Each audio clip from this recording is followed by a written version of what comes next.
감사합니다. 주 하나님, 오늘도 귀한 교제의 시간을 허락해 주시고 주님 앞에 고개 숙이고 주님 찬양 드리고 주님 영광 돌리는 시간을 주심을 감사드리옵니다. 찬송에서와 같이 저희들은 마귀와 맞닥뜨리고 있습니다. 이 마귀와의 싸움에서 이기기 위해서는 하나님의 힘만이 필요합니다. 저희들의 힘을 제거해 주시고 하나님 능력을 믿는 믿음 안에서 마귀와 싸워 이길 수 있는 힘을 주시길 간절히 바라옵니다. 이 마귀야말로 우리 내 안에 있고 세상이 내 안에 있고 온 땅이 내 안에 있습니다. 내 안에 있는 나의 싸움이지 밖에 있는 것들의 싸움이 아니라는 것을 잘 알고 있습니다. 이 나의 싸움에서 저 자신 스스로는 실패하고 패전하고 맙니다. 주님의 능력만이 주님께서 긍휼로서 불쌍히 여기시고 저희들에게 힘을 주실 때야만이 이 마귀를 능히 이기고도 남는 걸 알고 있습니다. 주님, 저희들을 주님 앞에 낮추고 무릎 꿇고 주님의 도움만 요청하는 바라는 마음이 되도록 주님 인도해 주시길 간절히 바랍니다. 오늘 이 시간 말하는 임이나 듣는 귀에도 은혜를 내려주시고 주님의 말씀만이 선포되도록 주님 이끌어 주시길 간절히 바라오며 우리 주 예수 그리스도를 받들어 기도드렸습니다. 아멘. 오늘 아침에 두 개의 찬송을 불렀는데 똑같이 마귀와의 싸움이에요. 이런 찬송을 부를 때 보면 나는 올바르고 나는 되는데 밖에 뭔가가 마귀가 들끓어 그 마귀하고 싸우는 것 같이 착각할 수 있어요. 아니에요. 내 안의 싸움입니다. 내 안의 싸움이고 나는 항상 실패합니다. 이 마귀와의 전쟁에서. 그래서 패할 때 그 쓰라림 하나님을 믿는다면은 그 패하면은 부끄럽고 아프잖아요, 마음이. 그 아픔이 극에 달할 때 우리는 비로소 하나님 앞에 무릎 꿇고 하나님 불쌍히 여겨주시고 도와주십시오 하는 그러한 외침이 나오는 거예요. 그러한 부분을 교제를 통해서 많은 이야기들이 나오고 있습니다. 그런데도 내 자신을 보지 않고 내 자신을 두고 밖에만 보는 그런 어리석음이 되면 참으로 거꾸로 믿고 있는 것이다. 그런 것을 배우고 있죠. 말씀이나 찬송이나 다 내 안에서 일어나는 내 안의 일이라는 것을 자각을 얼마나 하느냐가 그 사람이 은혜를 받느냐 못 받느냐 갈림길이에요. 전부 다 내가 방관자적인 입장에서 이 말씀이나 찬송을 읽고 부른다면 아무 의미가 없어요. 그런데 우리는 그런 부분에서 인이 박혀 있어요. 항상 나는 멀찌감치 방관자 입장에서 밖을 바라보면서 이 찬송이나 이 말씀을 적용시키려고 많이 하죠. 대부분 그렇게 해요. 무의식적으로 그렇게 그냥 해버려요. 그러면은 나하고는 아무 의미 없는 연결되지 않는 말씀이다. 그게 욥기 9장 10장에서 이제 많이 나오게 됩니다. 지금 욥기 8장 20절까지 우리가 같이 읽었어요. 저번 시간에 8장 20절까지 읽었는데 21절, 8장 21절 마침내 네 입을 헛웃음으로 네 입술을 광란의 환성으로 채우시리라. 다른 성경에는 헛웃음 그리고 광란 이게 빠져있어요. 헛자하고 광란이 빠져있다 보니까 마침내 내 입을 웃음으로 그리고 네 입술을 기쁨으로 채우신다 이렇게 해놓으니까 이게 알 수가 없어요. 중요한 거는 이 웃음이 헛웃음이고 이 입술의 환성이 광란의 환성이라는 걸 알아야 돼요. 그런 그 뜻을 내포하고 있어요. 기쁨도 광란의 환성과 환성은 틀리잖아요. 미친 사람이 부러지는 그 환성이 환성이라고요. 예를 들면은 야구장이나 아니면은 옛날에 엘비스 프레슬리 같은 그런 가수가 공연을 해요. 그러면은 그 관중들이 부러지는, 지르는 그 환성 있잖아요. 그런 환성이에요, 이게. 환성도 틀려요. 하나님 앞에서, 주님 앞에서, 주님 뭐 영광을 높이는 그러한 환성이 아니라고요. 기뻐서, 주님 앞에서 기뻐서 마음속에서 우러나는 그런 환성이 아니에요. 그 미친 환성을 이야기하는 거예요. 헛웃음은 기쁨, 이게 웃을 때는 행복이잖아요. 근데 마음은 썰인데, 불행한데 웃음을 짓는 거, 그게 헛웃음이죠. 그런 거다. 욥의 친구들이 왜 위선자고 왜 세상적이고 왜 육신적인가를 알 수 있는 거예요. 헛웃음을, 위선자들은 헛웃음을 많이 지어요. 자기를 숨기기 위해서. 그렇지 않으면 슬프면 슬픈 대로 울고 눈물 흘리고, 아프면 아픈 표정을 짓고 찡그리고, 그게 당연한데 그런 걸 다 하고 점잖하게 그런 걸 초연하게 느끼도록 하는, 그러한 초연하게 보이려고 하는 그런 웃음이 헛웃음이에요. 그런 거는 안 좋은, 그게 하나님 앞에서는 안 좋은 거예요. 헛웃음이 왜 나오느냐? 양심으로부터 비롯되는 거예요. 헛웃음을 지어버리면 회개로는 넘어갈 수가 없어요. 회개할 수가 없어요. 그리고 광란의 환성은 실제로 이런 뜻도 있어요. 내가 뭔가를 이렇게 하나님 앞에서 뭐 할 그런 기분도 아닌데 남 보라고 그렇게 몸짓과 소리와 이런 걸, 종교 행사 가면 그런 거 많잖아요. 그런 이야기들. 참 웃음과 참 기쁨이 어떤 것인가 생각해야 된다. 그리고 참 웃음과 참 기쁨이 육신적인 그런 종교 생활을 통해서 오느냐? 반대잖아요. 종교 생활에서는 괴로움과 힘듦과 그런 것만 나오잖아요. 사실은 위선과. 그런 부분에서 이 친구들의 이야기가, 육신적인 이야기가 믿음과 어떻게 모순이 되는가, 그런 것을 알 수가 있다. 22절, 너를 미워하는 자들은 수치로 옷 입을 것이요 사악한 자들의 거처는 없어지리라 하니라. 너를 미워하는 자들은, 욥 너를 미워하는 자들은 이 수치로 옷 입는다는 것보다는 혼란에 휩싸일 것이다. 그 이야기, 혼란에 휩싸인다. 실제로 이 친구들은 점점 욥하고 대화를 하면서 혼란에 휩싸이게 되는 거죠. 그래서 나중에는 입 닫아 버리는 거죠. 할 말이 없어져 버리는 거죠. 혼란이 돼가지고. 사악한 자의 거처는 사라지리라 하니라. 사악한 자의 거처는 결국은 없어지잖아요. 내 안에서, 내 혼에서부터 분리되는 거죠. 그래서 내 안에서 일어나는 이야기다. 9장 10장은 욥의 이야기죠. 욥이 응답하는데 크게 이런 거예요. 친구들이 욥을 정죄하는 그러한 내용에 대해서 욥의 이 생각과, 그리고 욥이 하나님 앞에서 아래는 자기의 생각을 하고 10장에 넘어가면 자기 자신의 모습에 대해, 자기 자신의 생각에 대해 하나님 앞에 아래는 그러한 내용으로 꾸며져 있어요. 그래서 9장 10장이 회개의 어떤 그러한 내용들로 가득 차 있다. 그런 부분이 생각하면서 보면 돼요. 9장 10장부터는 욥은 나는 육신의 어떤 문제에 대해서는 말하지 않겠다. 오직 내 혼의 문제에 대해서 하나님께 아뢰고 하나님께 여쭈보겠다. 그것을 선언하고 그러한 내용들로 쭉 흘러갑니다. 그렇다는 것은 지금까지는 육신의 이 문제와 섞여가지고 돌아갔다는 거예요.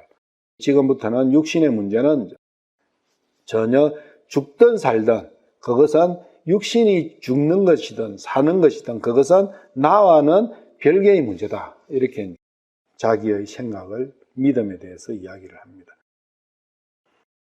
죽을 수밖에 없는 사람은 죽을 수밖에 없는 것은 이 사람이라는 단어 자체가 죽을 수밖에 없는 사람이라는 뜻이에요. 그러니까 킹 제임스 영어 성경을 보시면 거기에 사람이 나오죠. 582번이 나와요. H582번 사람. H582 돼 있잖아요. 거기 보면은 에노스 돼 있잖아요. 이 에노스로 표현된 사람은 mortal man이에요. 거기 콩커던스를 이렇게 사전을 보면 mortalman, mortal man. 그러니까 이 mortal이 뭐냐면은 mortal이 죽을 수밖에 없는 운명을 타고 태어난 사람이라는 뜻이에요. 어떤 사람은 사람도 똑같은 사람이지만 어떤 데는 예를 들면 창세기 1장에 나오는 사람 같은 경우는 다르다고. 이 H582가 아니에요. H121번이나 H120이에요. 그것은 하나님께서 넣어주신 사람, 오리지널 사람이에요. 그건 아담이라고도 표현하기도 하고 이렇게 하는데 그 사람, 그래서 사람이 6개 종류가 나와요. 6개 정도 종류가. 그래서 그 6개 종류들을 사람 단어가 나오면 이게 몇 번이냐를 보고 봐야 알 수가 있어요. 똑같이 사람이다 이렇게 나고 보면 절대 알 수가 없어요. 이 말씀은. 그런데 불행하게도 영어와 한글은 사람 맨 한 개 있으니까 참 어렵다. 그래서 그 앞에다가 설명을 해줘야 된다는 거죠. 죽을 수밖에 없는 사람이 에노스가 어찌 하나님 앞에서 어려울 수 있겠는가? 죽을 수밖에 없다는 것은 왜 죽어야 됩니까? 사람은 선악과를 먹었기 때문에 죽을 수밖에 없는 거예요. 선악과를 안 먹은 사람은 안 죽는 거예요.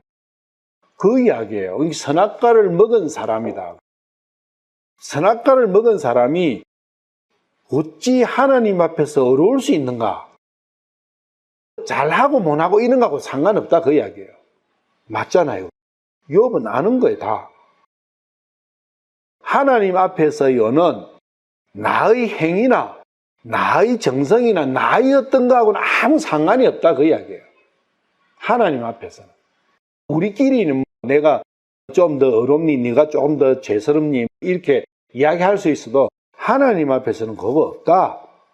그래서 H582가 들어가 있기 때문에 그 이야기가 되는 거예요. 만약에 H120이다 하면 하나님 앞에 어려울 수 있어요. 왜? 하나님께서 어렵게 만드셨으니까. 진실로 죽을 수밖에 없는 사람, 여기도 마찬가지나요? 죽을 수밖에 없는 사람. 이것도 H582예요, 이 사람도. 사람은 하나님 앞에서 어려울 수 없다는 것을 나는 선언한다. 욥은 선언해요, 선언을, 이걸. 선언은 독트린을 하는 거는, 이게는 교리예요. 그래서 욥의 교리는 죽을 수밖에 없는 사람은 하나님 앞에서 절대로 어려울 수가 없다. 그것을 나는 나의 교리다, 그것이. 그렇게 욥은 이렇게 외쳤는데 요 뒤에 계속 친구들과 엘리후가 너는 어떻게 네가 하나님 앞에 어렵다고 하느냐. 계속 그렇게 정죄를 해요. 욥은 9장에서 이렇게 선언까지 하는데 나는 이게 나의 독트린이라고 이야기하는데 그러면 그것들이 다 거짓 정언하는 사람이다. 거짓 정언자는 사탄인 거죠. 거짓 대언자가 나오잖아요. 사탄의 그 새 속성이, 적그리스도의 새 속성이 거짓 증거, 거짓 대언자 나오잖아요. 거짓 대언자. 그게 거짓 정언자예요. 십계명에 너희는 네 이웃에 대해 가지고 거짓 정언하지 마라는 게 십계명 안에 나와요. 중요한 거죠. 너무 중요해요. 출애굽기 20장 가봐요. 출애굽기 20장이 이게 유명한 그러한 십계명에 대한 말씀이죠. 그런데 16절이 너는 네 이웃을 대적하여 거짓 증언하지 말라. 친구들하고 특히 엘리후가 뭘 해요? 거짓 증언을 하잖아요. 십계명을 어기잖아요. 거짓 증언하는 것은 다 마귀다 그 이야기예요. 네 이웃이 누구예요? 실제로는. 예, 그리스도잖아요. 그래서 십계명을 내 관점에서 읽어보면 십계명에 나는 십계명을 어기고 있구나 하는 사람이 얼마나 있을까요? 없을까요? 없어요. 근데 하나님과의 나의 관계에서 십계명을 바라보면 십계명을 나는 밥 먹는 게 아니라 숨 쉬는 것보다 더하게 어기고 있어요. 십계명을 어기고 있다고요. 하나님과 나의. 그래서 하나님과의 나의 사이를 봐야 돼요. 이것은 숨 쉬는 것보다 더 많이, 더 자주 나는 하나님 앞에서 범죄하고 있는 거예요. 죄를 짓고 있는 거라고. 그걸 인식이 안 되면 참 곤란해요. 성경을 보면서 그게 인식이 안 되면. 그거는 성경 봐봤자 헛것 보는 거예요. 자기 자신을 높이기 위한 수단으로 성경을 보는 것이지 하나님의 뜻을 알기 위해서 성경을 보는 게 아니다는 거죠. 친구들이 딱 그 수준이거든요. 친구들은 전부 다 성경을 나와 사람의 관계에서만 이야기하는 거예요. 하나님 빼버리고. 그러니까 십계명을 봐도 무담담하고 십계명을 봐도 거기에 내 자신에 대한 문제의식의 한 개도 안 생기는 거예요. 한번 볼까요? 첫 번째가 너는 내 앞에 다른 신을 두지 말라. 우상숭배하지 마라. 그 말이에요. 우상숭배하지 않아서 부처 앞에 가서 절을 했나? 내가 전혀 안 해서 한 게 없어요. 그런데 이 다른 신이 누구요? 다른 신이 뭐예요? 내 육신이잖아요. 선악과를 먹은 그 육신이 다른 신이잖아요. 다른 신을 섬기고 있잖아요, 내가. 몇 번 섬겼을까요? 무한대요, 무한대. 근데 이것을 부처 앞에 아니면 정화수 떠나놓고 달 앞에, 해 앞에, 별 앞에, 바위 앞에 그거 아니에요. 그것은 내 안에 들어있는 그것의 일부분의 표현일 뿐이다 그 이야기예요. 나타난 장만한 현상일 뿐이다는 거지. 그래서 6절에 보시면 십계명의 6절에 제1계명 우상숭배하지 말라는 그것의 마지막 내용은 6절은 나를 사랑하고 내 명령을 지키는 수천의 사람에게 긍휼을 베풀고 불쌍히 여겨주신다 그 이야기예요. 근데 나는 불쌍히 여길 게 한 개도 없어요. 왜? 우상숭배를 안 했으니까. 그러니까 저를 불쌍히 여기십시오가 안 나오는 거예요. 할 필요도 없는 거예요. 근데 신약하면 예수님께서는 저를 불쌍히 여기십시오. 저는 너무나 불쌍한 존재입니다. 하는 그 사람에게 은혜를 베푸시는 거예요. 그 사람 아니면은 은혜가 안 내려. 그러니까 이게 불쌍히 여기십시오 할 게 아무것도 없는 사람한테는 은혜 받을 수가 없어요. 예수님의 은혜는 못 받는 거예요. 그런데 그 첫 번째가 우상숭배라는 거예요. 그리고 너는 주 내 하나님의 이름을 헛되이 취하지 말라. 그런데 이것도 내가 세상에서 했던 내 외부적으로 표현한 그것을 가지고 이야기하니까 한 적이 한 번 있습니까? 없습니까? 한 번도 없는 거예요. 그런데 이 말씀은 뭐냐? 이름을 헛되이 취한다는 겁니다. 무시해버린다 그 이야기예요. 하나님의 말씀을 가벼이 여기버린다는 거예요. 그런데 내 안에 죄의 원뿌리가 이 사탄의 열매가 독이 들어와 있는 그 독을 지금 섬기고 있잖아요. 사탄을 섬기고 있다는 것은 그 수만큼 하나님의 이름을 헛되이 무시한 거예요. 그러면 몇 번 무시했을까요? 셀 수 없는 거예요. 죄를 숫자를 카운팅하면 무한대예요, 무한대. 그 죄가 뭔가가 이 점이라면 모래 알갱이라면 내 죄가 얼마나 많을까요? 그 모래 알갱이로 이 우주 안에 다 쌓은들 채우지 못할 정도로 내 죄가 크고 무거운 거예요, 하나님 앞에서. 그걸 모르면 죄에 대해서 모르는 거예요. 무슨 수박한 개 따먹은 거 돈 몇백 원 그거 아니라고. 십계명을 어겨도 몇 번을 어긴다고요? 모래 수만큼 더 많고 이 우주의 모래를 채우가 그 모래 알갱이를 카운팅해도 그거보다 더 많이 죄를 지었다 그 이야기예요. 하나님 앞에. 십계명 다 그래요. 내 이웃을 대적하여 거짓 증언하는 이게 뭐냐면 내 이웃이 누구예요? 그리스도잖아요. 하나님이잖아. 그리스도에 대한 거짓 증언. 그리스도에 대한 거짓 증언과 그리스도의 올바른 증언은 무엇이냐? 신약을 보면 예수님을 거짓 증언은 증거하잖아요. 빌라도가 재판할 때 데려온 게 많은 사람을 데려가지고 증언을 시켰는데 전부 다 거짓 증언을 하잖아요. 그게 이 거짓 증언은 본질은 내 안에 있는 선과 이 양심을 가지고 살면은 그게 100% 거짓 증언이에요. 양심을 가지고 판단하고 양심을 가지고 이야기하면은 100% 거짓 증언이다. 몇 번을 거짓 증언했을까요? 수도 못 세는 거예요. 그렇다는 거예요. 이게 십계명이. 내 이웃 집을 탐내지 말라. 이걸 한 개 한 개 구체적으로 신약과 대비해가 보면요. 다 똑같아요. 한 개 한 개가 무한대의 죄를 내가 가지고 있어요. 그래서 십계명을 내 안에 양심을 가진 인간으로서 이 십계명을 대해야 돼요. 욥은 그것을 선언하고 있는 거예요. 그런데 그 십계명을 내 행위로서 카운팅을 하니까 한 개도 없잖아요. 그러면 이 욥 선언은 나하고는 안 맞는 거예요.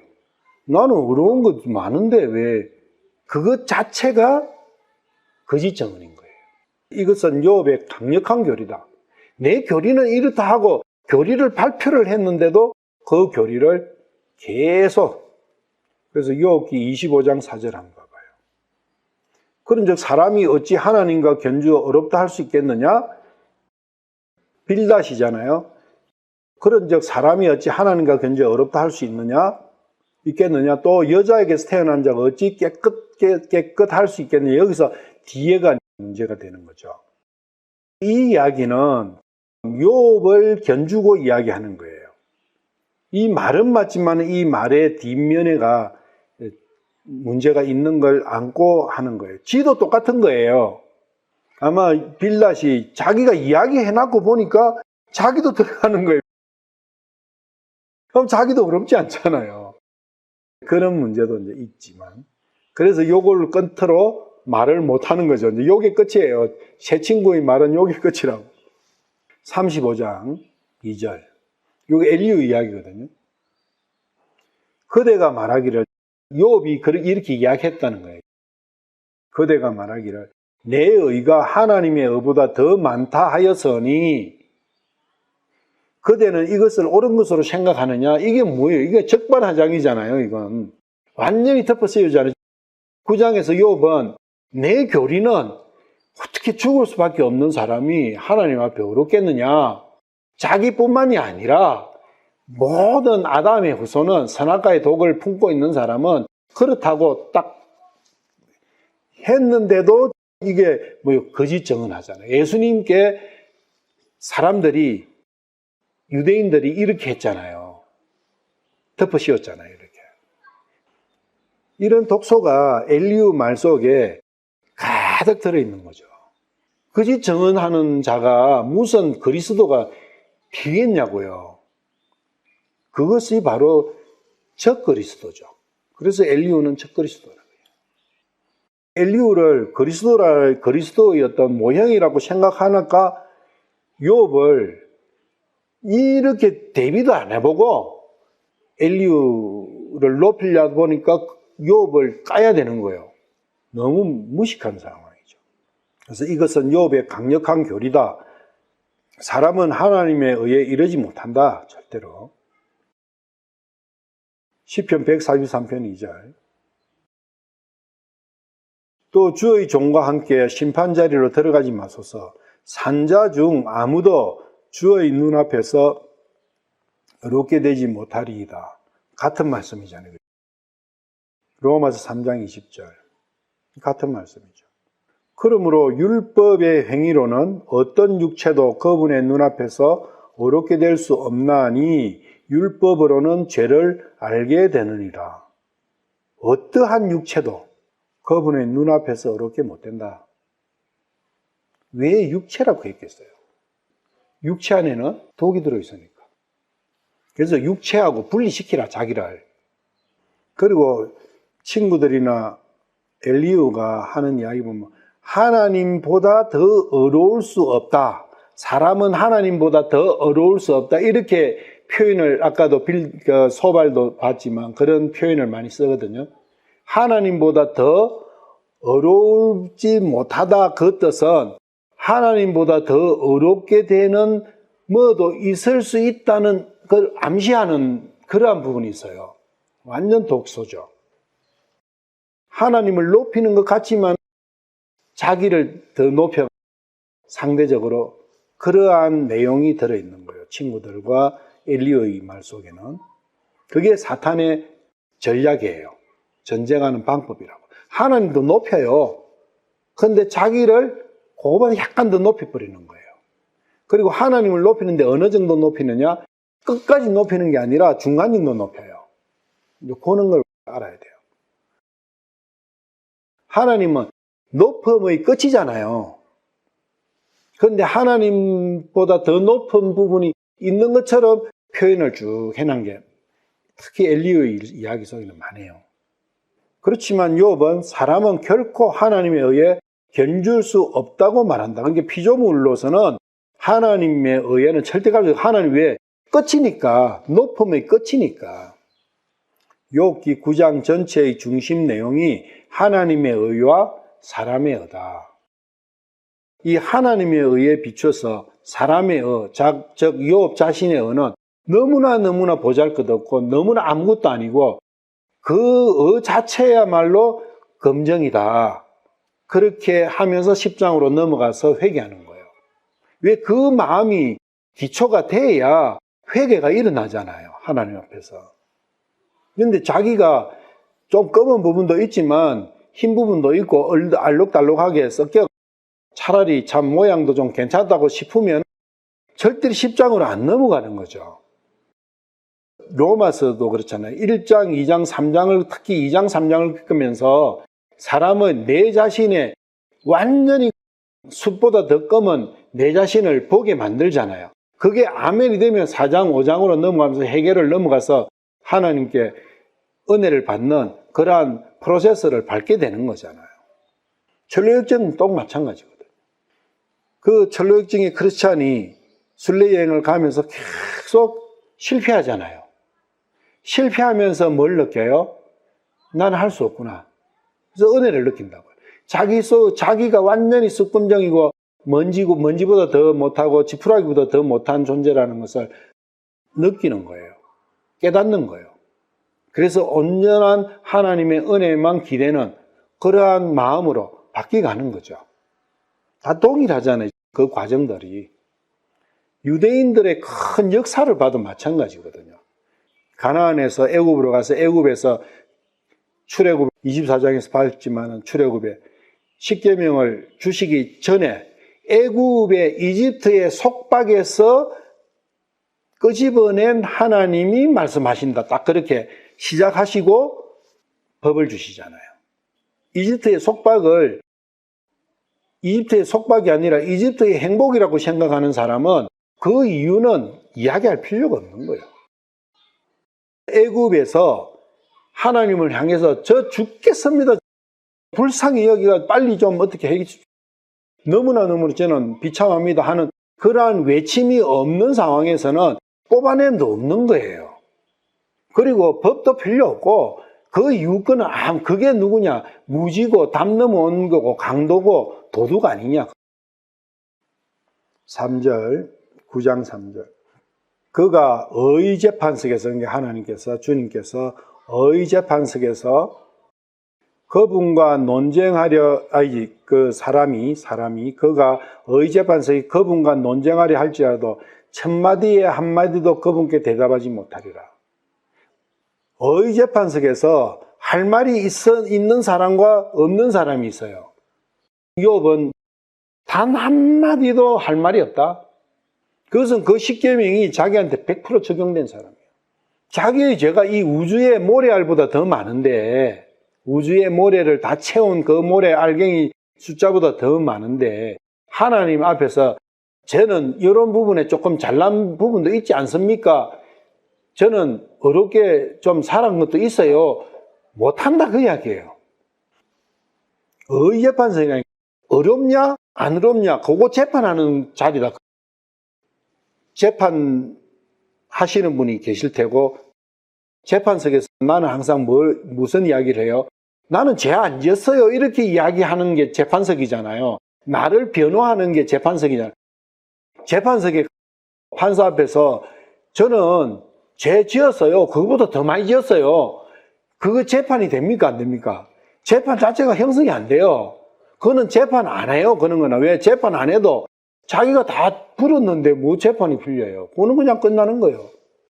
재판을 한다는 것은 내가 좀 억울한 면이 있다고 해 재판을 하잖아요. 그것도 1심을 해 나는 10년은 내한테 좀 과해. 내가 볼 때는 한 2년 해가 집행유예 하면 딱 맞는 건데. 그래 또 항고하고 대법원까지 가잖아요. 그건 뭐냐면 나는 억울한 게 좀 있다 그 이야기예요. 죄를 지었지만 억울한 게 좀 있다. 그래서 재판석이 열리는 거예요. 근데 이번 재판석에 내가 재판석에 어떻게 갈 거냐 그 이야기도 했어요. 그리고 내가 재판석에 갈지라도 첫마디에 한마디도 못한다, 말 못한다. 그분이 은혜로 와서 억울한 거 변명해봐라. 재판석을 열어주실지라도 내가 말할 것은 한 개도 없다. 맞잖아요. 이런 마음이 필요한 거예요. 그런데 그것을 억지로 만들어, 그거는 헛이다. 그 이야기 헛웃음이다. 위선이다. 진짜 자기의 마음속에서 참으로 자기 자신이 그렇구나 하는 그 사람이 해당되는 거죠. 그래서 의재판석에서 사람이 자신의 의를 내세워 입증을 해도 단 한마디도 이기지 못한다. 의재판이 마지막에 있잖아요. 거기서 벌써 판가름 난 판결 받기로 정죄 받기로 되어 있는 사람은 자기가 무슨 이야기해도 그 재판에서 이기지 못하는 거예요. 100% 정죄가 되는 거예요. 그 정죄하면서 어떻게 하면 빠져나와야 되느냐, 그 정죄를 안 받게 되는가, 그 이야기거든요. 각 사람은 자신 안에 옳은 것이 있는가, 있다면 어떤 내용들인가, 이 일에서 나는 옳고 너는 잘못했다, 이런 내용들을 생각을 해봐야 되는 거예요. 나는 완전히 옳은 거 한 개도 없는 진짜 몹쓸 인간인가, 있다면 어떤 내용 때문에 그런 생각을 하는가, 그런 걸 곰곰이 생각을 해야 돼요. 그냥 두루뭉실하게 성경에서 그렇다 하니까 내가 죄인이지, 그렇게 하면 안 된다 그 이야기예요. 오직 나는 옳은 거는 티끌만큼도 없구나. 오직 하나님께서만, 주님께서만 옳으시구나. 창조주만 옳으시구나. 그것이 결과가 어떻게 도출되느냐.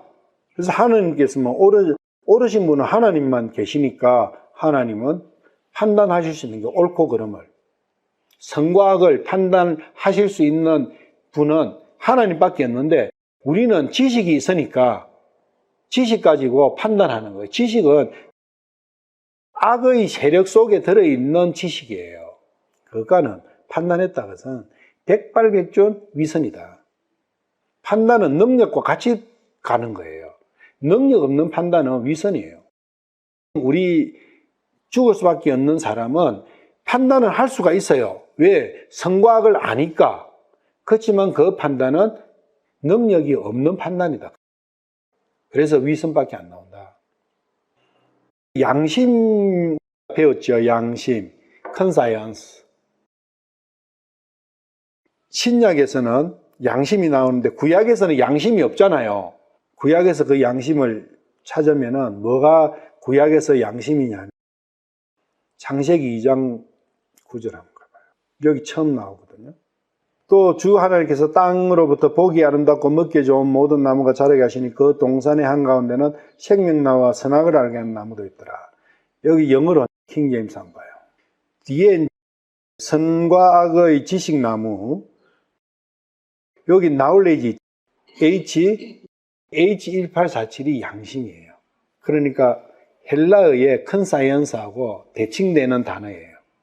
그래서 이걸 먹으면 양심 생기는 거예요. 다음에 10장에서 아마 구체적으로 이거에 대해서 우리가 알아보는 시간이 있을 겁니다. 오직 하나님만 옳으시다. 그렇기 때문에 하나님만 옳고 그름을 판단하실 수가 있다. 판단은 하나님만 하실 수 있기 때문에 내 판단을 하면은 안 되는 거예요. 내가 판단을 해버리면 그게 하나님을 무시하게 되는 거예요. 그래서 십계명을 또 거슬리는 거예요. 우리가 살아갈 때 내 판단으로 삽니까? 뭐 판단으로 대부분 살아가요? 내가 결론 내리지, 내가 결정하죠, 내 길을. 그게 하루에 몇 번 정도 나올까요? 수도 못 세요. 내가 몇십 년을 살았다가 몇 번을 했겠어요. 사람 각자의 옳고 그름의 판단의 작용은 각자의 양심에 근거한다고요. 양심에 따라서 자기가 살고 있잖아요.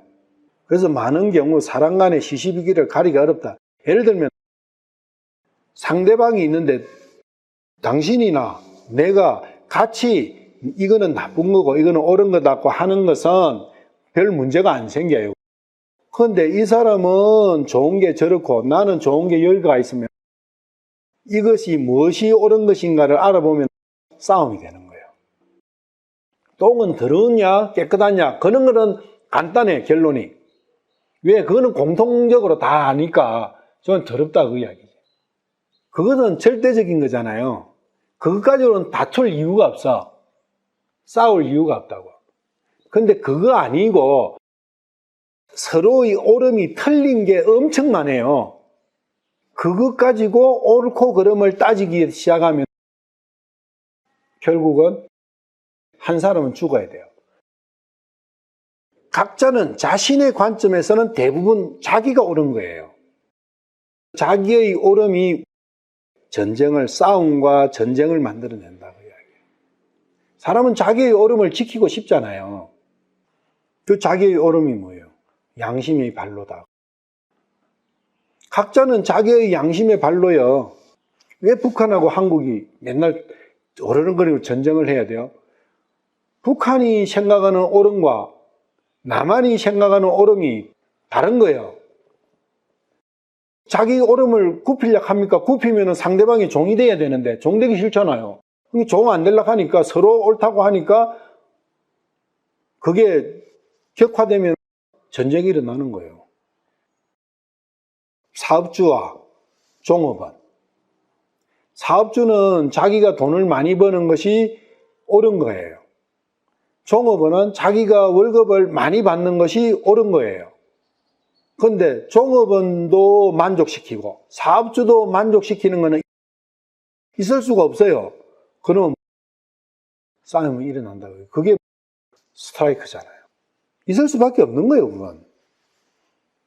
그게 회사와 직원 간에, 회사와 회사 간에, 그걸 우리는 생존 경쟁이라 한다. 생존 경쟁은 양심 때문에 일어나는 거예요. 생존 경쟁이 없다고 생각한다면, 생존 경쟁이 없어지려면 한쪽 사람이 죽어버리면 돼요. 나는 살기 싫어해버리면 돼. 포기해버리면 돼, 자기를. 굉장히 중요한 원리예요. 그게 그래서 나를 죽이는 거예요. 그러면은 평화가 와요. 평화가 올 수 있는 유일한 방법은 나의 옳음을 내려놓는 거예요. 그런데 그걸 내려놓으려면 선악과 독이 없어져야 되는 거예요. 선악과 독이 없어지려면 내가 죽어버려야 돼요. 근데 죽어버리면 아무것도 없어. 근데 그 다음에 지어난 죄는 우주보다 커. 그럼 지옥 가야 돼. 거기에 딜레마가 있다. 그렇게 마귀가 시스템을 딱 구축해버리는 거예요. 진짜 교묘한 거죠. 선과 악의 지식나무의 열매. 그 선과 악의 지식나무 열매를 딱 먹여가지고 요렇게 다 만들어버려요. 엄청난 수단이잖아요. 어떤 사람이 꾀를 내고 과일 한 개 탁 먹이고 자기의 모든 목적을 달성할 수 있는 그런 꾀를 낼 수 있을까요? 불가능해요. 사탄이니까 그래요. 그런데 하나님께서는 그걸 몰랐을까요?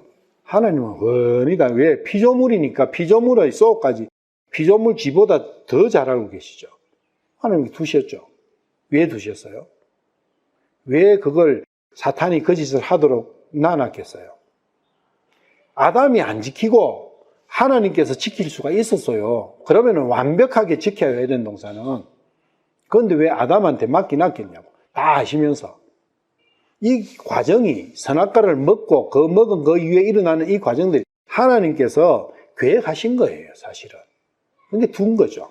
우리가 바벨론 느부갓네살을 하나님께서 이용해서 유대인들을 포로로 잡아가게 만들었잖아요. 느부갓네살이 일어나기 전에 벌써 하나님께서는 다 예언을 해놨어요. 그래 될 기라고. 왜? 다시 데려오시기 위해 가지고. 왜? 그 사람들이 외쳐야 되니까. 외쳐야 되니까. 애굽으로도 왜 보냈어요? 외치게 하기 위해 가지고. 외치어야만이 된다 그거예요. 그 외친다는 게 자기의 의지를 발동시키는 거예요. 그게 사랑이 나타난다 그 얘기죠. 자기 의지 없는 강제적인 사랑이 있을 수 있냐고요? 없죠. 그거는 강탈이지. 자기 의지를 가지고 하나님께 바친다. 뭔가를. 그래 하시기 위해 가지고.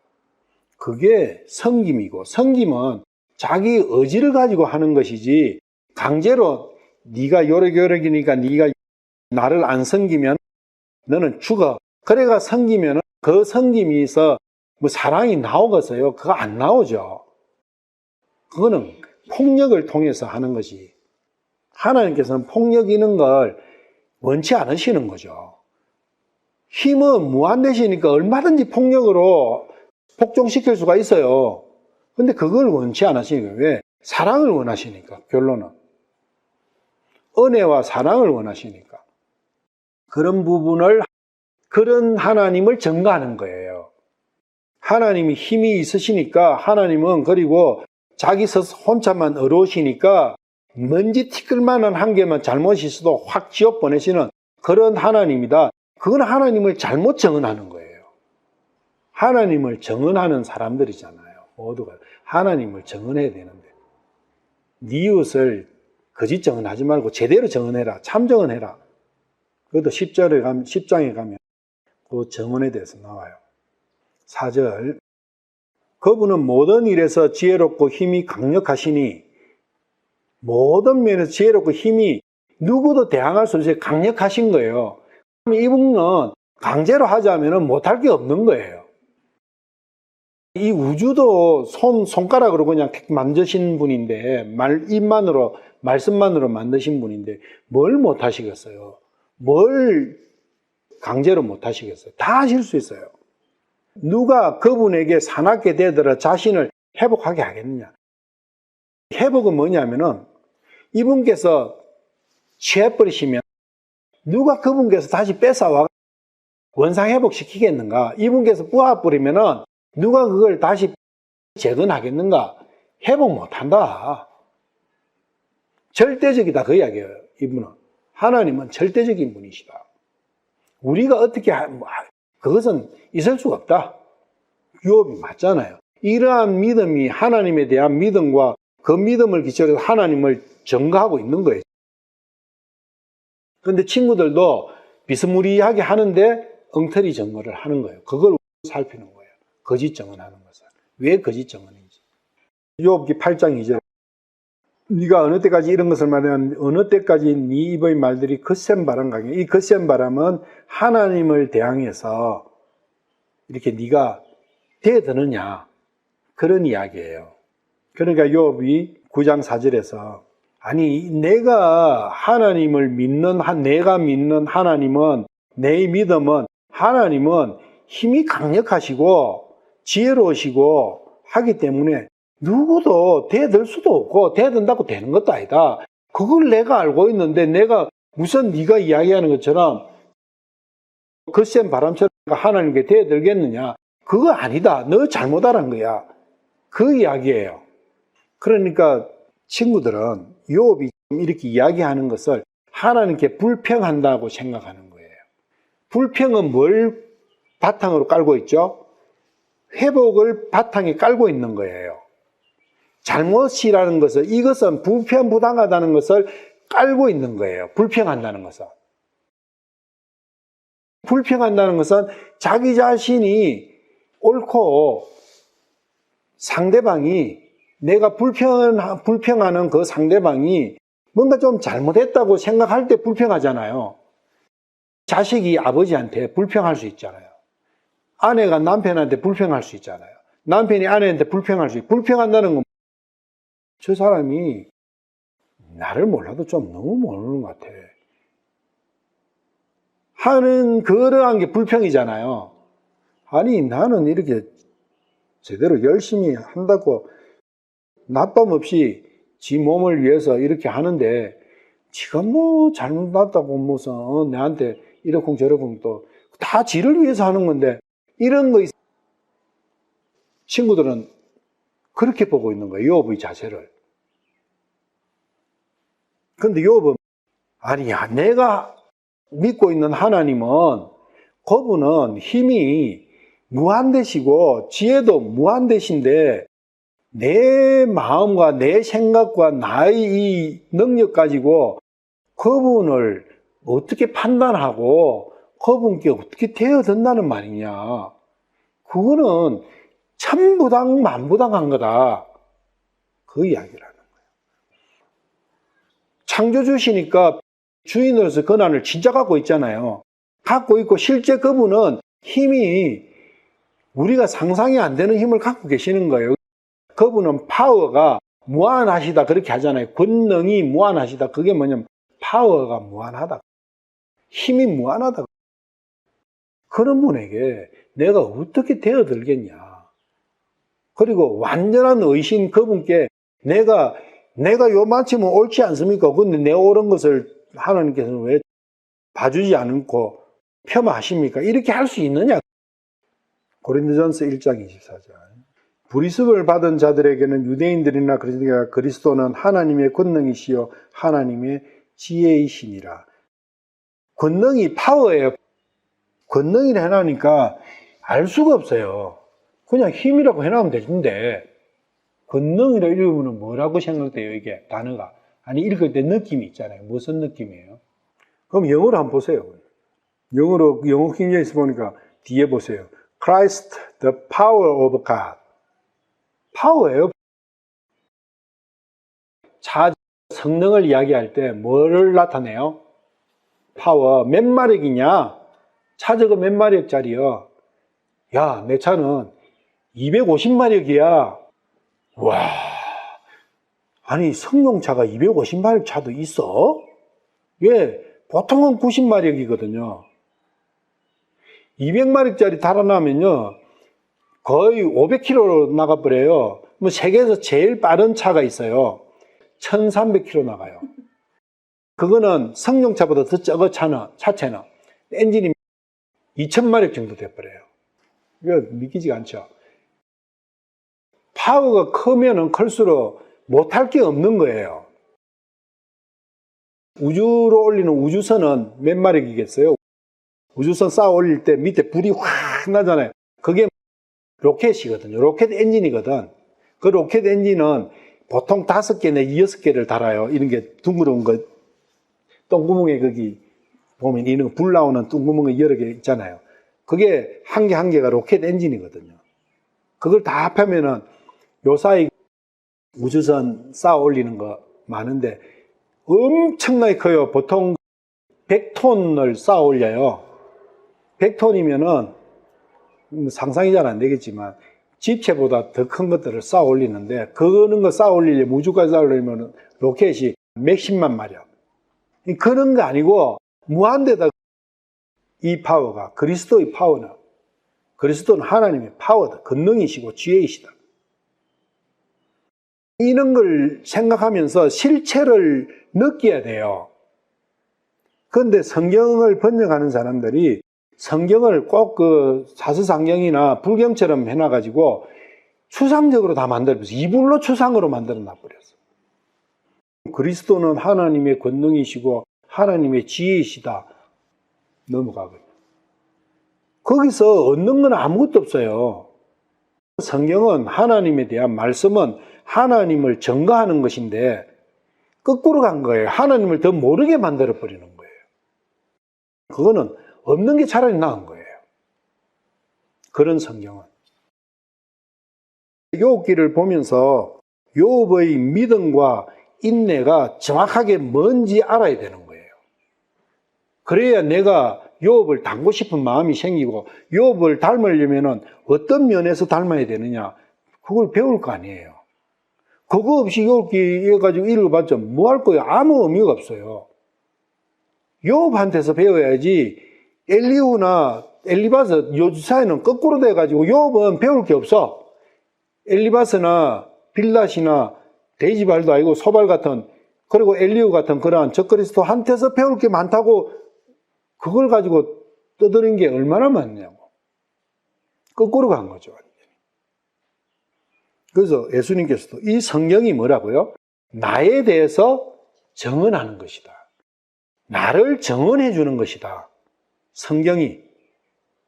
성경을 공부하고 성경을 연구하고 성경을 보는 목적이 그분을 예수님을 아는 거예요. 예수님을 배우는 거라고. 그리고 예수님을 배웠으면 그 배운 것을 남한테 똑같이 증거를 하는 거예요. 증언하는 거라.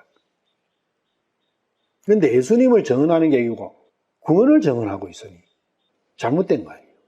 예수님을 얼마나 아느냐. 예수님의 해자도 잘 모르면서 구원만 알아갖고 피가 어떠니 저떠니 그거는 거꾸로 간 거다. 그 이야기예요. 그거는 주객이 전도된 거예요. 예수님을 알면 그거는 자동으로 따라오는 거예요. 그분은 마음이 지혜롭고 힘이 강하시니 누가 자신을 강팍하게 하여 그분을 이거는 검정력이죠. 일어나니까 참 어려운 거죠. 그래서 그분은 모든 일에서 지혜롭고 힘이 강하시니 누가 그분에게 사납게 되어들어가 자신을 회복하게 하겠느냐. 5절 그분께서 산들을 치워버려도 진노하사 그것들 뒤엎어버려도 그것들이 알지 못하는도다. 산은 사람의 교만한 마음이라고 그랬죠. 얼마나 교만이 그렇냐면 하나님께서 교만을 쳐버려도 그리고 교만을 뒤엎어버리고 저 밑에 갖다 쳐박아버려도 알지 못하는 게 교만이에요. 이거는 친구들 너희들은 교만하다. 그걸 이야기하는 거예요. 종교하는 사람은 교만한 사람. 그런데 사실은 그 사람은 자기가 생각할 때는 세상의 누구보다도 겸손한 사람이라 생각하는 거예요. 계시록 16장 20절 모든 섬이 사라지고 산들도 보이지 않는다. 모든 교만은 다 팽탄하게 된다. 꺾인다. 시편 18편 7절 그때에 땅이 흔들리고 떨었으며 산들의 기초들도 요동하고 흔들렸으니 이는 그분께서 진노하셨기 때문에 이제 마지막 때에 이렇다 그 이야기. 각 개개인의 마지막 때, 세상의 전체 마지막 때 마찬가지. 그때는 전체 이 피조 세계가 그렇다는 거고 내 안에서 마지막 때 내 교만이 그렇게 된다 그 이야기야. 근데 겸손한 사람은 그 교만한 마음이 무너지는데 교만한 사람은 하나님께서 치워도 모르는 욥 자신은 하나님께서 교만하지 않다는 반증을 이야기하고 있다. 자기는 교만이 없다. 근데 너희들이 교만하다. 6절 그분께서 땅을 흔드사 땅의 기둥들이 떨리는 고로 그것의 자리에서 떠나게 하시는도다. 땅의 기둥을 뜬다. 기둥.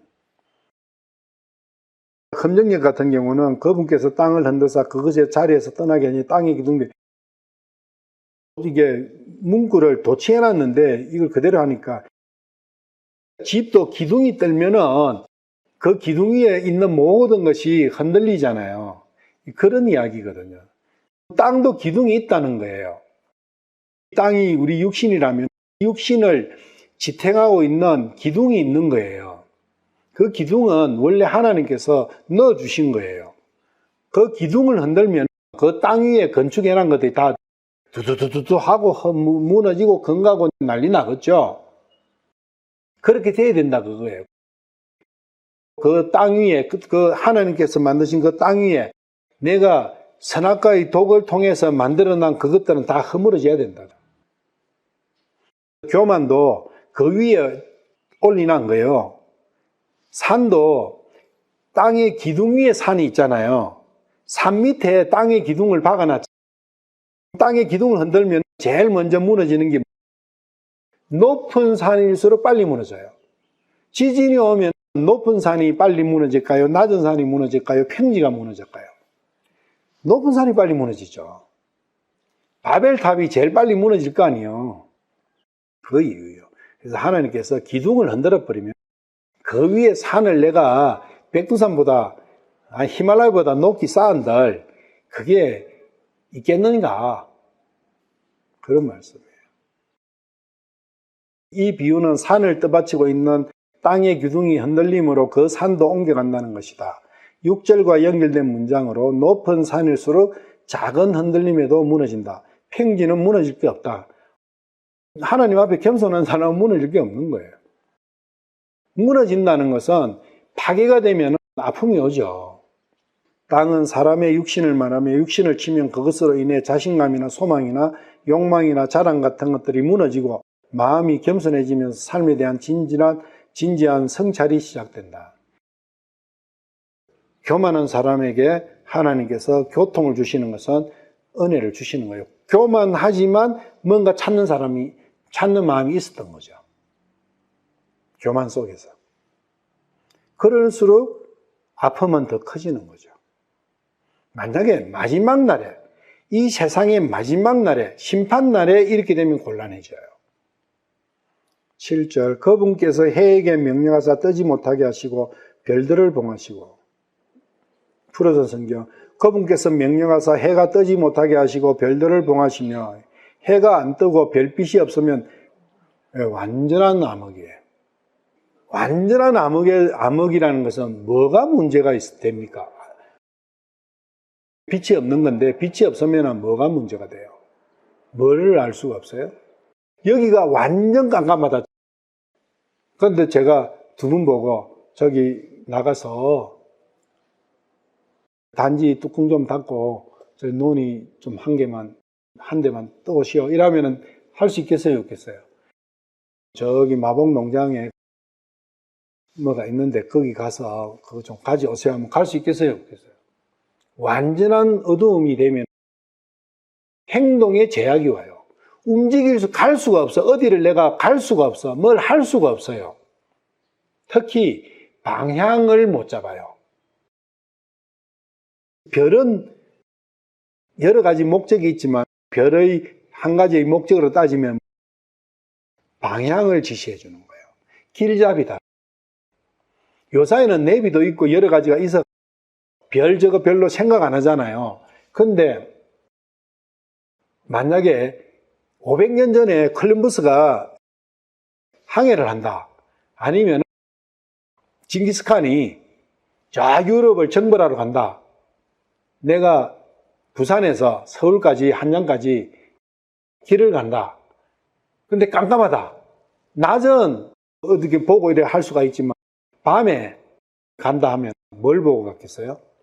별만 보고, 별만 있는 거예요. 별이 길잡이인 거예요. 내비예요, 내비. 구약에서 별이 나오면 내비라 생각하면 돼요. 별이 없어져 버리면 어떻게 해요? 내비가 없어져 버린 거예요. 깜깜한 밤에는 별이 없어져 버리면 갈 수가 없는 거예요. 가고 싶은 마음이 꿀떡 같아도 못 가는 거예요. 곰곰이 생각해 보는 거예요. 옛날 사람들은 위치를 어떻게 이야기를 했을까? 별을 보고 이야기를 했을 거다. 아버지가 아들한테 어디 먼 길을 떠나면서 내가 아버지 찾아가려면 어떻게 하면 됩니까? 이래 물어봤다. 예를 들면 몇백 년 전이라. 그러면 아버지가 어떻게 가르쳐 줄까? 지도도 없어. 말 이름도 몰라. 그럼 어떻게 가르치겠어요? 저녁에 저 별이 보이는 쪽으로 계속 와라. 그렇게 하지 않겠어요? 그래서 하나님께서 아브라함에게 네가 가나안으로 들어가라 할 때 어떤 표적을 주셨을까? 별을 주셨을 거라. 그 별이 보이는 대로 계속 따라가라. 동방의 지혜자들이 예수님께 별이 인도했잖아요. 그래서 별을 보고 간 거예요. 별은 인도자예요. 지금 성경을 봐가는 그걸 알 수가 없어요. 지도도 많고 내비도 좋은 게 많고 뭐 다 알고 있으니까. 그런데 그걸 모르는 옛날로 생각해야 돼. 이 성경은 옛날이잖아요. 인간의 문명이 없다고 생각하고 생각해 보자고. 그러면 저녁에 별 말고는 방위를 알 수 있는 게 아무것도 없는 거예요. 저는 배를 설계했으니까 배 항해를 하잖아요. 배는 지금은 GPS라는 게 있어가 그렇지만 GPS가 없을 때는 100년 전만 해도 GPS 없었거든요. 망망대해다 섬도 없고 아무것도 없는 망망대에 가면 방위를 어떻게 찾겠어요? 못 찾는 거예요. 절대 찾을 수 없어요. 그럼 뭘 봐요? 별을 보는 거예요. 그래서 별을 관측하는 망원경이 제일 중요해요. 그래서 망원경을 몇 개를 비치해놔요. 그래서 망원경을 보는 별자리가 선장방에는 있는 거예요. 그 별자리를 보고 선장이 항로를 정하는 거예요. 그 별자리가 통일되어 있었던 거죠. 콜럼버스는 뭘 보고 갔겠어요? 별자리 보고 간 거죠. 그런데 별을 봉해버리면 행로가 없잖아요. 길을 모르잖아요. 그런 내용이 들어있다. 그러면 어떤 삶이 되냐? 더듬이 삶이 된다. 출애굽기 10장 21절. 이 더듬이 삶이라는 게 우리 삶이 이 자연인, 선악과 독에 오염되어 있는 그 상태로만 있는 자연인이 삶이 별도 없고 해도 없는 거예요. 그 삶이 더듬이 삶이다. 더듬더듬 하면서 살아가고 있는 거예요. 봉사가 어떻게 살겠어요? 더듬더듬 이 지팡이 가지고 일하면서 살잖아요. 그 삶. 출애굽기 10장 21절. 주께서 모세에게 이르시되 하늘을 향하여 네 손을 내밀어 이집트 땅에 어둠이 있게 하되 감촉으로 느낄 수 있는 어둠이 있게 하라 하시니, 감촉으로만이 알 수 있는 어둠. 어느 정도 어둠일까요? 완전한 칠흑이죠. 이렇게 말하니까 조금 밝음이 있나 이런 게 그게 아니고 완전한 어둠인 거예요. 완전한 어둠은 촉감으로만 가는 거예요. 촉감으로만. 시각으로 못 가는 거예요. 촉각으로 가지. 그게 얼마나 불편하겠어요. 시각이 없는 촉각. 봉사 보고 요리하라 하면은 제대로 요리 되겠습니까? 안 되겠죠. 그 삶이다. 22절. 모세가 하늘을 향하여 자기 손을 내밀매 짙은 어둠이 사흘 동안 이집트 온 땅에 있었으므로 그들이 사흘 동안 서로를 보지 못하며 아무도 자기 처소에서 일어나지 못하였으나 이스라엘의 모든 자손이 가는 곳에는 빛이 있었더라. 일어나지도 못하는 거예요. 얼마나 어둠인지. 발 디딜 곳을 못 찾으니까. 지금 이러한 삶이다. 그 삶 속에서 사는 게 뭐가 되겠냐고요. 안 되는 거예요. 본질이요. 그런데 이사야서 13장 여기 보시면은 주의 날에 그런 어둠이 와요. 보라, 주의 날 곧 진노와 맹렬한 분노로 인한 잔혹한 날이 이르리라. 주의 날이 어떤 날인지 알죠?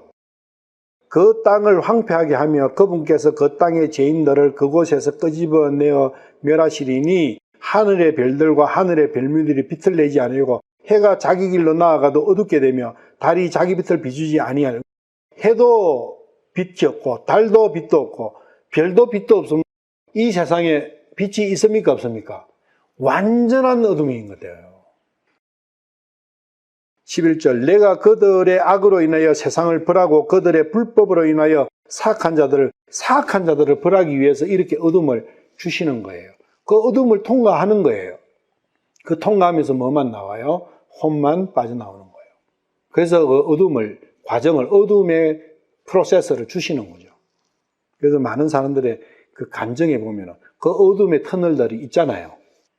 그 어두움을 터널을 통과하면서 사악한 자들이 벌을 받고 교만한 자들의 거만함을 거치게 하고 무서운 자들의 오만함을 낮추기 위해 허감을 주시는 거예요.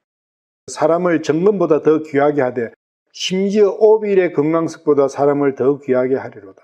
그러므로 내가 만군의 주의 진노 가운데서 거의 맹렬한 분노의 날에 하늘들을 흔들어 땅을 제자리에서 옮기리니, 이래 하면서 쭉 그 과정이 나오는 거예요.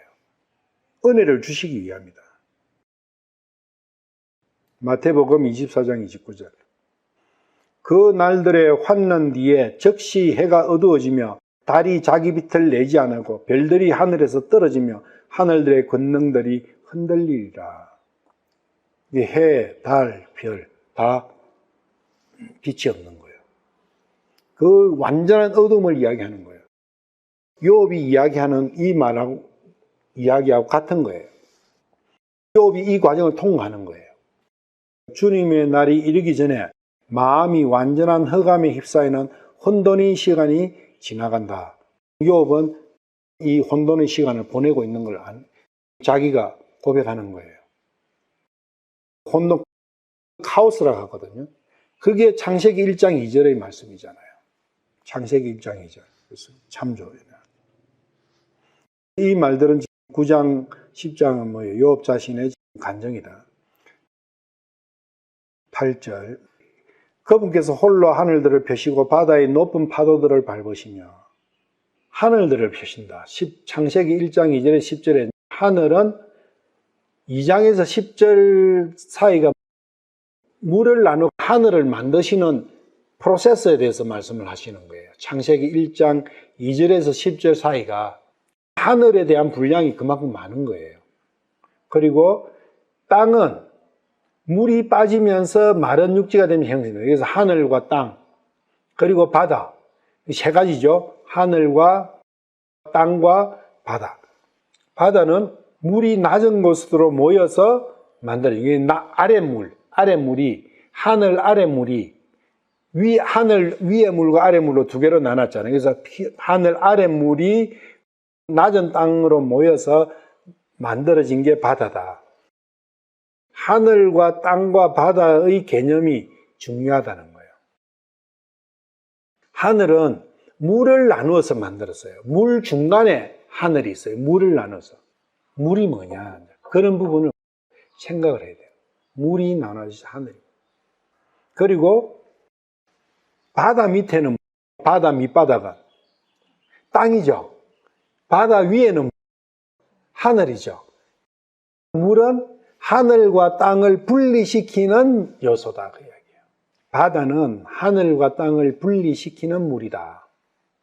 바다가 없는 육지는 하늘과 땅이 붙어 있죠. 땅에 붙으면 모든 게 땅하고 접촉만 되면 다 부패한다 했잖아요. 그런 내용이 들었어요. 그래서 바다는 그걸 막아주고 있는 거예요. 완전히 하늘하고 분리시켜줘가지고. 그런데 바다 자체는 땅과 접해져 있어요. 그래서 바다 안에는 소금이 들어있는 거예요. 소금은 땅으로부터 오는 그 오염을, 부패를 차단시켜주는 거니까. 그런데 전부 다 하늘과 땅과 바다의 근원은 물이다. 하늘은 물이 나눠져서 생겼고, 땅은 물이 빠지면서 물속에서 나왔고, 땅은 물속에서 나왔잖아요. 그리고 바다는 물이 낮은 곳으로 모여서 만들어졌고, 하늘과 땅과 바다의 원천은 물이라는 거예요. 물은 우리 말씀이라는 부분도 알죠. 하늘과 땅과 바다와 물, 이 네 가지를 제대로 규명을 한다는 것은 불가능합니다. 우리의 지혜로는. 그래서 영적으로 바다는 세상이잖아요. 예수님께서는 세상 위로 걸어 다니시잖아요. 그 세상 위에서 떡에 서고 세상과 분리된 상태에서 설교를 하셨잖아요. 교회는 세상과 분리된 배잖아요. 노아는 세상과 분리된 배 속에서 그 홍수를 건넜잖아요. 그리고 이스라엘은 물을 갈라가지고 그 속으로 마른 땅으로 건넜잖아요. 근데 그 세상 속에 하나님께서 은혜로이 소금을 넣어주신 거죠. 만약에 소금이 없다면 인간이 사탄의 독에서 빠져나올 수 있는 방법은 영원히 없는 거예요. 세상이며 물고기와 새들의 출처다. 창세기 1장을 쭉 읽어보시면 물고기하고 새는 어디서 만들어 나와요? 물고기하고 새는 바다에서 나와요. 물에서부터 나온다고. 창세기 1장 20절. 하나님께서 이르시되 물들은 생명이 있어 움직이는 창조물과 땅 위 하늘의 열린 궁사에서 나는 날짐승을 풍성히 내라 하시고 21절에는 하나님께서 큰 고래들과 물들이 풍성히 낸 움직이는 살아있는 모든 창조물을 그것의 종류대로 날개 달린 모든 날짐승의 그 종류대로 물고기하고 날짐승을 물에서 만들었잖아요. 진화론자들이 연구를 해보니까 새가 물에서 나온 거예요. 그래서 새의 조상은 물고기. 실제로 그렇게 해놨어요. 그 시조새라고 하거든요. 시조새가 물고기에서 나왔는데 어느 물고기냐 연결 지으려고 하고 있어요. 그 새가 나중에 태아해 육상동물이 되고 사람이 되는 그런 과정으로 가야 합니다. 왜 새하고 물고기는 물에서 나왔느냐? 새는 공중에 하늘에 살잖아요. 하늘은 물이 나눠졌잖아요. 그것은 물속이다 그 이야기예요. 일종의 하늘은 물 없는 물속이에요. 비밀이죠. 물 없는 물속에. 그래서 같은 거예요. 새가 나는 것과 생선이 물속에서 헤엄치는 것은 같은 거예요. 단지 생선은 지느러미가 있고 새는 날개가 있을 뿐이지 같은 거예요. 푸른 성경에 가서 영적으로 바다는 세상이며 물고기와 새들의 출처이다. 여기서 나왔다 그거예요. 바다에서 나왔다. 바다는 본질적으로 하늘과 닮았다. 왜? 같은 거니까 물고기는 바다에서 헤엄치듯 새는 하늘을 날아다닌다. 육상에서 만들어진 거 있죠. 기는 것과 걸어다니는 것들. 사람도 표현되지만 그것들은 공중에 살 수도 없고 물속에서도 살 수 없어요. 공중에서는 숨은 쉴 수가 있는데 날아다닐 수는 없어. 물속에서는 숨을 못 쉬어요. 땅에서만 움직이도록 만들었다. 참 그게 뭔지 100%로 설명은 불가능하지만 참 신비하다. 너무너무 신비하다. 물고기는 바다에서 헤엄치듯 새들은 하늘을 날아다닌다. 이들은 바다로부터 만들어졌다. 바다의 표면은 높낮이가 없다. 땅은 높낮이가 있죠. 근데 바다의 표면은 높낮이가 없어요. 그것도 굉장한 비밀이다. 그냥 우리는 바다니까 그렇게 이야기하잖아요. 아니다. 하나님께서 거기에 엄청난 비밀을 숨겨놨습니다. 그런데 바다가 높낮이가 있을 때가 있어요. 언제? 파도 칠 때. 파도가 치면 바다가 높낮이가 생겨요. 바다가 높아져. 그걸 교만이라는 거예요. 그래서 하나님께서는 파도를 밟아버리는 거예요. 파도를 밟으면 바다도 교만을 못 부리게 한다. 산도 흔들어 무너뜨리분다 했잖아요. 바다도 그래서 모든 교만은 파도가 치면 높낮이가 생긴다. 파도는 바람에 의해서 생긴다. 그리고 시편 89편 9절 주께의 바다의 맹렬함을 다스리시며 바다의 파도들이 일어날 때 그것들을 잔잔하게 하지. 이게 바른 거예요. 지금 욥은 이 말씀을 파도를 밟으신다고 표현해 놓은 거예요. 예수님께서도 파도를 잔잔하게 하시냐 파도를 꾸짖으셔가지고 우리는 파도가 세상에 풍파라 가죠. 찬송 몇 장이죠? 419장. 구주여 광풍이라. 이 말씀과 실제 이 우리의 삶 속에서 일어나는 내용이 뭔지 설명이 되어 있어요. 이 찬송 안에. 굳이 따로 설명을 안 해도 이 찬송이 표현을 해놨으니까 찬송을 한번 불러보죠.